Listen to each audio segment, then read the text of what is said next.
Coaching ಸೆಂಟರ್ಗಳಲ್ಲಿ ಹೋದ ತಕ್ಷಣ ಇವರು IAS ಆಗ್ಬಿಡ್ತಾರೆ ಒಂದಲ್ಲ. ಇಂಡಿವಿಜುವಲ್ ಎಫರ್ಟ್ ಇಲ್ಲ ಅಂತ ಯಾವ ಕೋಚಿಂಗ್ ಸೆಂಟರ್ ನಿಮ್ಮನ್ನು IAS ಮಾಡೋದಿಲ್ಲ. ಸೊ UPSC ಪ್ರಿಪೇರ್ ಆಗಬೇಕು ಅಂದರೆ ಬೇಸಿಕಲಿ ಅವನು ಮಿನಿಮಮ್ ಅಂದ್ರೂ ಒಂದು 2 ವರ್ಷದಿಂದ 3 ವರ್ಷ ಒಂದು ಪ್ರಿಪರೇಷನ್ ಬೇಕೇ ಆಗುತ್ತೆ.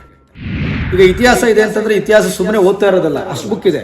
ಈಗ ancient India, medieval India, modern India ಅಂದ್ಕೊಂಡು ಅಷ್ಟು ಎಷ್ಟು ಓದಬೇಕು ಅನ್ನೋದು ಗೊತ್ತಿರಬೇಕಲ್ಲ. ಯಾವುದೇ ಒಂದು KPSC ಇರ್ಬೋದು, UPSC ಇರ್ಬೋದು, ರಿಪೀಟೆಡ್ ಕ್ವಶನ್ಸ್ ಯಾವತ್ತೂ ಬರೋದಿಲ್ಲ. ಒಂದು ಹೇಳ್ತೀನಿ, ಅಷ್ಟು ಅವರು ಸ್ಕ್ರೂಟಿನಿ ಮಾಡಿ ಕ್ವಶನ್ ಫ್ರೇಮ್ ಮಾಡ್ತಾರೆ. ಫಾಸ್ಟ್ ರೀಡಿಂಗ್ ಇಲ್ಲ ಅಂತಂದ್ರೆ ನೀವು ಫೇಲ್ಯೂರ್ ಆದ ಹಂಗೆ. ಸಬ್ಜೆಕ್ಟ್ ಎಷ್ಟು ತಿಳ್ಕೊಂಡಿರ್ಬೋದು, ಕೈಲಿ ಬರವಣಿಗೆನಲ್ಲಿ ಪ್ರೂವ್ ಮಾಡಲಿಲ್ಲ ಅಂತಂದ್ರೆ ನಿಮ್ಗೆ ರಿಸಲ್ಟ್ ಫೇಲ್ಯೂರ್ ಆಗ್ತದೆ.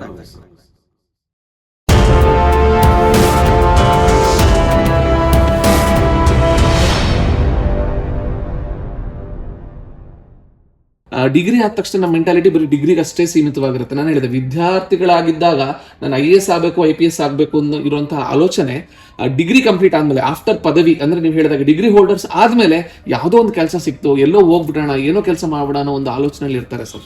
ಅಂತ ವಿದ್ಯಾರ್ಥಿಗಳಿಗೆ ಹೇಳೋದಕ್ಕೆ ಇಷ್ಟಪಡ್ತೀರಾ? ಜೊತೆಗೆ ಸರ್, ಈ ಪ್ರಿಲಿಮ್ಸ್ ಅಂದ ತಕ್ಷಣ ಯಾವೆಲ್ಲ ಒಂದು ಅಭ್ಯಾಸಗಳನ್ನ ಮಾಡಬೇಕು, ಎಷ್ಟು ವಿಷಯಗಳು ಬರುತ್ತೆ? ನೀವು ಹೇಳಿದ್ರೆ ಜನರಲ್ ನಾಲೆಡ್ಜ್ ಬರುತ್ತದೆ, ಪ್ರಚಲಿತ ವಿದ್ಯಮಾನಗಳ ಬಗ್ಗೆ ತಿಳ್ಕೊಂಡಿರ್ಬೇಕು, ಅದ್ರ ಬಗ್ಗೆ ಒಂದಿಷ್ಟು ಮಾಹಿತಿಯನ್ನು ಕೊಡಿ ಸರ್. ಓಕೆ, ನೋಡಿ, ಈಗ ಸಾಮಾನ್ಯವಾಗಿ ಒಂದು ಗ್ರ್ಯಾಜುಯೇಟ್ ಪಡ್ಕೊಂಡ ತಕ್ಷಣ, ಒಂದು ಗ್ರ್ಯಾಜುಯೇಷನ್ ಆದ ತಕ್ಷಣ ಈ ಕೆಲವರು ಅವರ ಫ್ಯಾಮಿಲಿ ಬ್ಯಾಕ್ಗ್ರೌಂಡ್ ಯಾವ ಥರ ಇರುತ್ತೋ ಅದ್ರ ಬೇಸ್ ಮೇಲೆ ಒಂದು ಉದ್ಯೋಗಕ್ಕೆ ಸೇರ್ತಾರೆ, ಇಲ್ಲಾಂದರೆ MAಗೆ ಸೇರ್ತಾರೆ, ಇಲ್ಲ MScಗೆ ಸೇರ್ತಾರೆ, ಇಲ್ಲ ಅವರು ಸೈನ್ಸ್ ಬ್ಯಾಕ್ಗ್ರೌಂಡ್ ಏನು ಬಂತು ಅಂದರೆ BEಗೆ ಹೋಗಿರ್ತಾರೆ ಆಫ್ಟರ್ PU ಆದಮೇಲೆ, ಇಲ್ಲ ಮೆಡಿಕಲ್ಗೆ ಹೋಗಿರ್ತಾರೆ. ಇದು ಏನಾಗುತ್ತೆ ಅಂದರೆ ಸಾಮಾನ್ಯವಾಗಿ ಮೆಡಿಕಲಲ್ಲಿರೋರು ಫೈನಲ್ ಇಯರ್ ಬಂದಾಗ, ಮೆಡಿಕಲ್ ಫೈನಲ್ ಇರ್ದಾಗ ಬರೋ ಅವ್ರು ಅಪಿಯರ್ ಆಗ್ಬೋದು. ಒಂದು ಕ್ಲಾರಿಫಿಕೇಶನ್ ಮಾಡ್ತೀನಿ, ಇಲ್ಲಿ ಗ್ರ್ಯಾಜುಯೇಷನ್ ಆದ ತಕ್ಷಣ ಏನಾಗುತ್ತೆ, ಇಲ್ಲಿ 3 years ಬಂದುಬಿಡ್ತಾರೆ. ಬಟ್ ಅಲ್ಲಿ ಮೆಡಿಕಲ್ ಮಾಡ್ತಿರೋರು ಅಥವಾ ಅವರು 5 years ಇರುತ್ತೆ.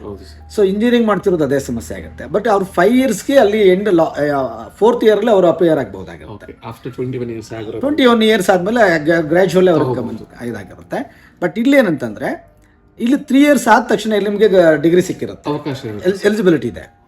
ಸೊ ಏನಾಗುತ್ತೆ, ನಿಮಗೆ ಇವಾಗಿಂದ ಈಗ ಸಾಮಾನ್ಯವಾಗಿ ಏನಾಗುತ್ತೆ, ಈಗ ಪ್ರಿಲಿಮ್ಸ್ ಎಕ್ಸಾಮಲ್ಲಿ GS ಮತ್ತು CSET ಬರುತ್ತೆ. ಸೊ ಅಲ್ಲಿ ಏನಾಗುತ್ತೆ ಅಂದಾಗ GS ಅಂದ ತಕ್ಷಣ ಸಾಮಾನ್ಯವಾಗಿ ಪ್ರಿಪರೇಷನ್ ಆಗಬೇಕಾಗಿರೋದು, ನೋಡಿ, ಜನರಲ್ ಸ್ಟಡೀಸು ಎಲ್ಲವನ್ನ ಕವರ್ ಮಾಡುತ್ತೆ.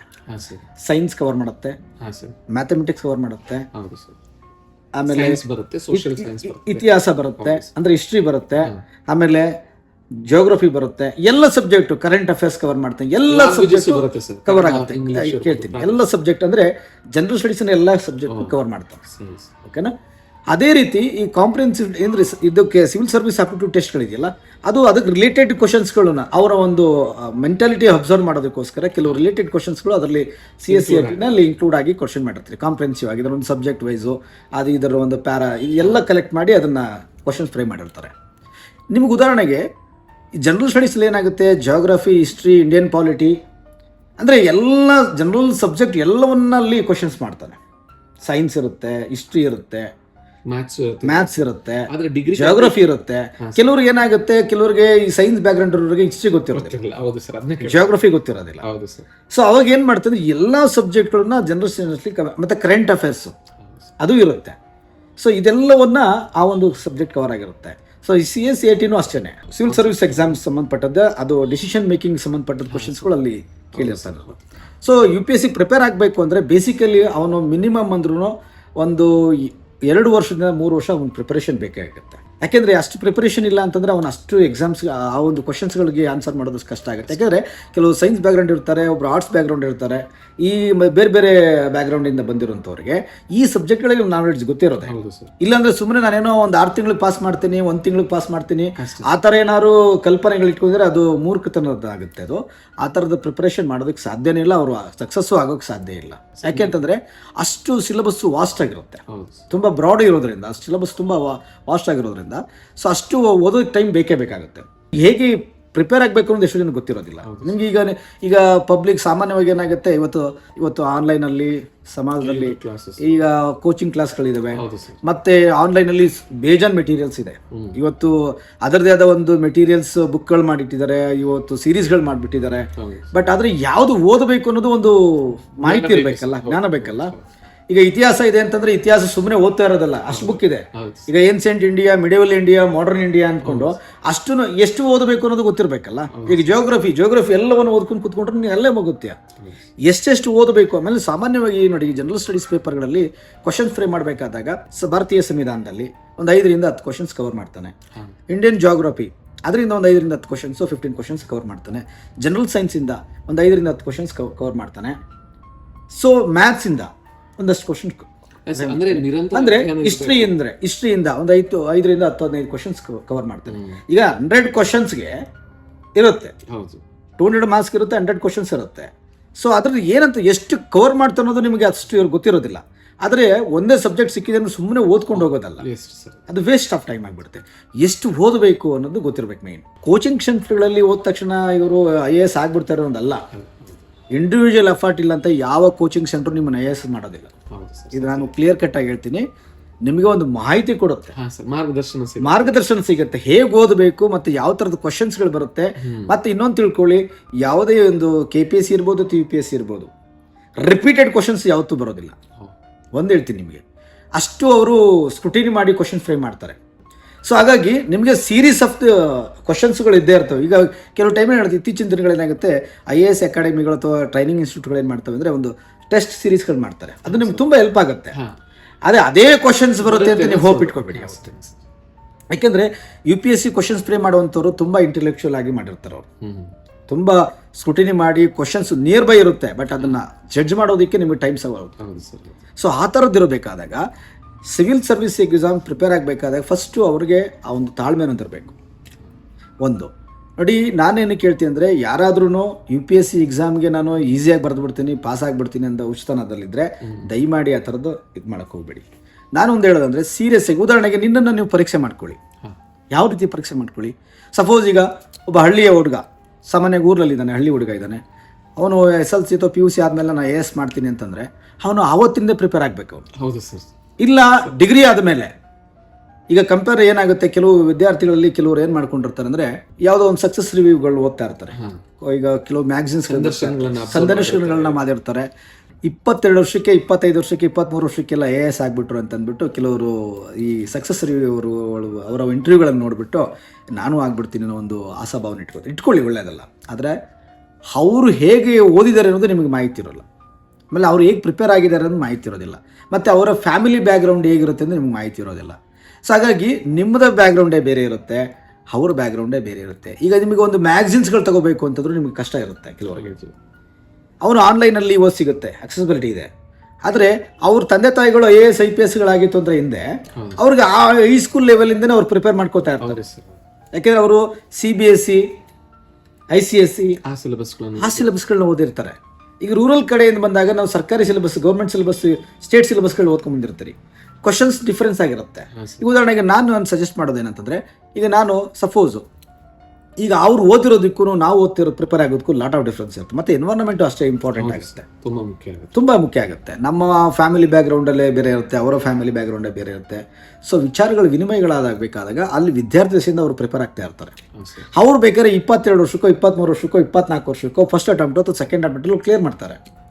ಸೊ ನಿಮಗೂ ಅದೇ ಆಗಬೇಕು ಅನ್ನೋದು ಆಗ ಸಾಧ್ಯ ಇಲ್ಲ. ಆಗ್ಬೇಕು ಅನ್ನೋದಾದ್ರೆ ನೀವು ಹೇಳೋ ಪ್ರಕಾರ ಅವನು ಫ್ರಮ್ ಹೈಸ್ಕೂಲಿಂದಾನೇ ಪ್ರಿಪೇರ್ ಆಗ್ತಾ ಹೋಗ. ಖಂಡಿತ ಅವನು ಹೈಸ್ಕೂಲಿಂದ ಬೇರೆ ಏನಿಲ್ಲ. ನಿಮಗಿರೋ ಸ್ಟೇಟ್ ಸಿಲೆಬಸ್ ಇರ್ಬೋದು, ICSE ಇರ್ಬೋದು, ಆರ್ CBSE ಇರ್ಬೋದು, ಆ ಸಿಲೆಬಸ್ಗಳನ್ನ ತರೋಗಿ ನೀವು ಕರೆಕ್ಟಾಗಿ ಪ್ರಿಪೇರ್ ಆಗಬೇಕು ಅಂತಂದ್ರೆ ಅರ್ಥ ಮಾಡಿಕೊಂಡು ಕರೆಕ್ಟಾಗಿ ಓದ್ಕೊಂಡು ಅದನ್ನ ಮನನ ಮಾಡಿಕೊಂಡು ಬತ್ತು ಅಂತಂದ್ರೆ ನಿಮಗೆ ಆ ಸಿಲೆಬಸ್ ಸಾಕಾಗುತ್ತೆ. ಆದರೆ ಆಮೇಲೆ ಇನ್ನೊಂದು ಹೇಳ್ತೀನಿ ನೋಡಿ, ಫಸ್ಟ್ ನೀವು IAS ಪ್ರಿಪೇರ್ ಆಗಬೇಕು ಅಂತಂದರೆ ನಿಮ್ಮನ್ನು ನೀವು ಪರೀಕ್ಷೆ ಮಾಡ್ಕೊಳ್ಳಿ ಗ್ರ್ಯಾಜುಯೇಟ್ ಆದಮೇಲೆ. ಯಾಕೆಂದರೆ ಉದಾಹರಣೆಗೆ ಹೆಂಗೆ ಪ್ರಿಪರೇಷನ್ ನಿಮ್ಮ ಕೆಪಾಸಿಟಿ ತಿಳ್ಕೊಬೇಕು ಅಂತಂದರೆ ಬೇಸಿಕಲಿ ಏನು ಮಾಡಬೇಕು ಅಂದರೆ, ಒಂದು ನಿಮ್ಮ ಮನೆಗೆ ಬರ್ತಿರುವಂಥ ಒಂದು 4-5 ಪೇಪರ್ಗಳನ್ನು, ನ್ಯೂಸ್ ಪೇಪರ್ಸ್ಗಳನ್ನು ಓದೋಕ್ಕೆ ಸ್ಟಾರ್ಟ್ ಮಾಡಿ ಆಮೇಲೆ ಫಾಸ್ಟ್ ರೀಡಿಂಗ್ ನಾನು ರೆಫರ್ ಮಾಡ್ತೀನಿ. ಯಾವುದೇ ಒಬ್ಬ ವಿದ್ಯಾರ್ಥಿಗೂ ಅಥವಾ ಆಸ್ಪಿರೆಂಟ್ಗಳಿಗೂ ಫಾಸ್ಟ್ ರೀಡಿಂಗ್ನ ಇವಾಗಲೇ ಸ್ಟಾರ್ಟ್ ಮಾಡಬೇಕು, ಸ್ಪೀಡ್ ರೀಡ್ ಇರಬೇಕು. ಉದಾಹರಣೆಗೆ ಏನಾಗುತ್ತೆ ಅಂದರೆ, ನಾನು ಯಾಕೆ ಇದನ್ನು ಸ್ಪೆಸಿಫಿಕ್ಕಾಗಿ ಹೇಳ್ತೀನಿ, ಫಾಸ್ಟ್ ರೀಡಿಂಗ್ ಮತ್ತು ನ್ಯೂಸ್ ಪೇಪರ್ಗಳನ್ನ ಹ್ಯಾಕ್ ಓದಿ ನಿಮ್ಮನ್ನು ಕಾನ್ಫಿಡೆಂಟ್ ಬರುತ್ತೆ. ಈಗ ಒಂದು ಎಡಿಟೋರಿಯಲ್ ಇರುತ್ತೆ, ಹಿಂದೂ ಪೇಪರ್ ತೊಗೊಳ್ಳಿ, ಟೈಮ್ಸ್ ಆಫ್ ಇಂಡಿಯಾ ತೊಗೊಳ್ಳಿ, ಇಲ್ಲ ಪ್ರಜಾವಾಣಿ ತೊಗೊಳ್ಳಿ, ಇಲ್ಲ ಯಾವುದೋ ಒಂದು ಮ್ಯಾಗಝಿನ್ಸ್ಗಳು ತೊಗೊಳ್ಳಿ. ಇವತ್ತು ಮ್ಯಾಗಝಿನ್ಸ್ಗಳು ತುಂಬ ಲಾಟ್ ಬರ್ತಾ ಇದ್ದಾವೆ. ಬಟ್ ಆದರೆ ಈ ಪೇಪರ್ನ ಓದ್ಬಿಟ್ಟು ನೀವು ಮನನ ಮಾಡ್ಕೊಳ್ಳಿ. ಎಷ್ಟು ನೀವು ಅದು ಎಡಿಟೋರಿಯಲ್ ಓದಿದ್ರಿ ನಿಮ್ಮ ತಲೆಯಲ್ಲಿ ಎಷ್ಟಿದೆ, ನೀವು ರಾತ್ರಿ ಕೂತ್ಕೊಂಡು ಜ್ಞಾಪಕ ಮಾಡ್ಕೊಳ್ಳಿ. Before going to take the exam ನಿಮಗೆ ಈ ರೀಡಿಂಗ್ ಅಭ್ಯಾಸ ಅಂತ ಫಸ್ಟ್ ತಿಳ್ಕೊಬೇಕು. ನೀವು ಹೋಗ್ಬಿಟ್ಟು ನೀವು ಸಿವಿಲ್ ಸರ್ವಿಸ್ ಎಕ್ಸಾಮ್ ತಗೋತಾ ಇದ್ದೀನಿ ಅಂತಂದರೆ ಮೊದಲನೇದಾಗಿ ನೀವು ಮಾಡಬೇಕಾಗಿರೋ ಕೆಲಸ ನ್ಯೂಸ್ ಪೇಪರ್ಗಳನ್ನು ಓದುವಂಥ ಕೆಲಸ ಮಾಡಬೇಕು. ಅದರಲ್ಲಿ ನಿಮಗೆ ಕರೆಂಟ್ ಅಫೇರ್ಸಲ್ಲಿ ಎಲ್ಲ ಕವರ್ ಆಗಿರುತ್ತೆ. ಸಾಮಾನ್ಯವಾಗಿ ಈಗ ಎಲ್ಲೋ ಒಂದು ಇರಾಕು ಈ ಥರ ಬೇರೆ ಕಂಟ್ರೀಸ್ನಲ್ಲಿ ಆಗ್ತಿರುವಂಥ ಇಶ್ಯೂಸ್ಗಳನ್ನು ಎಡಿಟೋರಿಯಲ್ ಬರ್ತಾ ಇರ್ತವೆ. ಎಡಿಟೋರಿಯಲ್ಗಳು ಸಪೋರ್ಟ್ ಟೈಮ್ಸ್ ಆಫ್ ಇಂಡಿಯಾ ತೊಗೊಳ್ಳಿ ಅಥವಾ ಹಿಂದೂ ಪೇಪರ್ ತೊಗೊಳ್ಳಿ, ಡೆಕಾನಲ್ ತೊಗೊಳ್ಳಿ, ಆ ಪೇಪರಲ್ಲಿ ಆ ಒಂದು ನಿಮಗೆ ರೀಡಿಂಗ್ಸ್ ಮಾಡಿದಾಗ ನಿಮಗೆ ಗೊತ್ತಾಗುತ್ತೆ ಎಷ್ಟು ಮಾಹಿತಿ ನಿಮ್ಮ ತಲೆಗೆ ಸೇರ್ತಾ ಇದೆ ಅಂತಂದ್ಬಿಟ್ಟು. ಆಮೇಲೆ memory power is very very important then others. ಯಾಕೆಂದರೆ ಮೆಮೊರಿ ಪವರ್ ಇಲ್ಲ ಅಂತಂದರೆ ನೀವು ರಾತ್ರಿಯೆಲ್ಲ ಬೆಳಗಾನ ಓದ್ಬಿಟ್ಟು ನಾಳೆಗೆ ಮರ್ತುಬಿಟ್ಟು ನಾಳೆ ಏನಾಯ್ತು ಅಂತ ಗೊತ್ತಿಲ್ಲ ಅಂತಂದರೆ ನೀವು IASಗಂತೂ ದಯಮಾಡಿ ಕೂತ್ಕೊಬೇಡಿ. ಯಾಕೆಂದರೆ ಮೆಮೊರಿಯಷ್ಟು ಬೇಕೇ ಬೇಕು ಈ ಎಕ್ಸಾಮ್ಗಳಲ್ಲಿ. ಯಾಕೆಂದರೆ ಅದು ವಾಸ್ಟ್ ಸಿಲೆಬಸ್ ಇರೋದ್ರಿಂದ ಮತ್ತೆ ನೀವು ಅದನ್ನು ಮನನ ಮಾಡ್ಕೋಬೇಕಾಗುತ್ತೆ. ಆಮೇಲೆ ಯಾವತ್ತೂ ಒಂದು ಟಿಪ್ಸ್ ಕೊಡ್ತೀನಿ. ನಾನು IASಗೆ ಫಿಟ್ ಆಗ್ತೀನೋ ಇಲ್ವ ಅನ್ನೋದಕ್ಕೆ ನೀವು ಫಸ್ಟು ನೀವು ಓದಿರೋದನ್ನು ನಿಮ್ಮ ನೈಟು ಒಂದು ಸಾರಿ ಮನನ ಮಾಡ್ಕೊಳ್ಳಿ. ನಿಮಗೆ ಎಷ್ಟು ಸಬ್ಜೆಕ್ಟ್ ನಿಮಗೆ ಬಂದಿದೆ, ನಿಮ್ಮ ಪಿಕ್ಚರ್ಗೆ ಮೈಂಡ್ಗೆ ಬಂದಿದೆ ಅಂತ ಗೊತ್ತಾಗುತ್ತೆ. ಅದು ಸರ್, ಈಗ ಫಸ್ಟ್ ನೀವು ಹೇಳಿದಾಗೆ ಸ್ಪೀಡ್ ರೀಡಿಂಗ್ ಇರಬೇಕು. ಅದು ಪ್ರಿಲಿಮ್ಸ್ಗೆ ಆಯ್ತು ಸರ್, ರೀಡಿಂಗು ಜೊತೆಗೆ ಮೆಮೊರಿ. ಇಲ್ಲ ಮೆಮೊರಿ ಪವರು ಪ್ರಿಲಿಮ್ಸ್ಗೂ ಅಷ್ಟೇನೆ, ಮೈನ್ಸ್ಗೂ ಅಷ್ಟೇನೆ. ಮೆಮೊರಿ ಪವರ್ ಅಂತೂ ಇರಲೇಬೇಕು. ಅದರ ಜೊತೆಯಲ್ಲಿ ನೀವು ಹೇಳಿದ್ರಿ ಎರಡನೇ ಎಕ್ಸಾಮ್ಸ್ ಏನ್ ಬರುತ್ತೆ ಅದರಲ್ಲಿ ರೈಟಿಂಗ್ ಇರ್ತದೆ ಅಂತ. ಎಸ್, ಅದು ತುಂಬಾನೇ ಇಂಪಾರ್ಟೆಂಟ್. ನೋಡಿ, ಮೈನ್ಸ್ ಎಕ್ಸಾಮ್ಸ್ ಡಿಸ್ಕ್ರಿಪ್ಟಿವ್ ಟೈಪ್ ಇರುತ್ತೆ, ಬರವಣಿಗೆ ರೂಪದಲ್ಲಿ ಇರುತ್ತೆ. 9 ಪೇಪರ್ಸ್ ಇರುತ್ತೆ ನಿಮಗೆ ಅದರಲ್ಲಿ. ಸೊ ಅದು ಆಪ್ಷನಲ್ ಪೇಪರ್ 2 ಇರುತ್ತೆ, ಪ್ರಬಂಧ ಎಸ್ಸೆ ಟೈಪ್ ಪೇಪರ್ಸ್ ಇರುತ್ತೆ, ಮತ್ತು ಲ್ಯಾಂಗ್ವೇಜ್ ಪೇಪರ್ಸ್ ಇರುತ್ತೆ. ಈ ಟೈಪಲ್ಲಿ ನೀವು ಎಲ್ಲ ಕೈ ಬರವಣಿಗೆಲೇ ಬರೀಬೇಕಾಗುತ್ತೆ.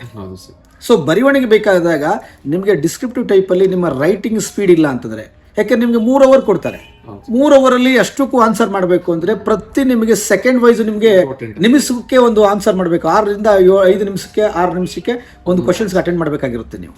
ಸೊ ಹಾಗಾಗಿ ಏನಾಗುತ್ತೆ, ಫಾಸ್ಟ್ ರೀಡಿಂಗ್ ಇಲ್ಲ ಅಂತಂದ್ರೆ ನೀವು ಫೇಲ್ಯೂರ್ ಆಗ್ತೀರಿ. ಅಲ್ಲಿ ಶುದ್ಧ ಬರಹ ನೀವು ಇಲ್ಲಿ ಪ್ರಿಲಿಮ್ಸ್ ಅಲ್ಲಿ ಆಬ್ಜೆಕ್ಟಿವ್ ಟೈಪ್ ಇರುತ್ತೆ, ಪಾಸ್ ಮಾಡ್ಬಿಡ್ತೀರಿ. ಅದು ಮೇನ್ಸ್ಗೆ ಹೋದಾಗ ಡಿಸ್ಕ್ರಿಪ್ಟಿವ್ ಟೈಪ್ ಇರುತ್ತೆ, ಬರವಣಿಗೆ ರೂಪದಲ್ಲಿ ಆನ್ಸರ್ಸ್ ಮಾಡಬೇಕಾದಾಗ ನಿಮಗೆ ಅಲ್ಲಿ ಫಾಸ್ಟ್ ರೀಡಿಂಗ್ ಬೇಕೇ ಬೇಕಾಗಿರುತ್ತೆ. ಫಾಸ್ಟ್ ರೀಡಿಂಗ್ ಇಲ್ಲ ಅಂತಂದ್ರೆ ನೀವು ಫೇಲ್ಯೂರ್ ಆದ ಹಂಗೆ. ಸಬ್ಜೆಕ್ಟ್ ಎಷ್ಟು ತಿಳ್ಕೊಂಡಿರ್ಬೋದು, ಕೈಲಿ ಬರವಣಿಗೆನಲ್ಲಿ ನೀವು ಪ್ರೂವ್ ಮಾಡಲಿಲ್ಲ ಅಂತಂದ್ರೆ ನಿಮ್ಗೆ ರಿಸಲ್ಟ್ ಫೇಲ್ಯೂರ್ ಆಗ್ತದೆ.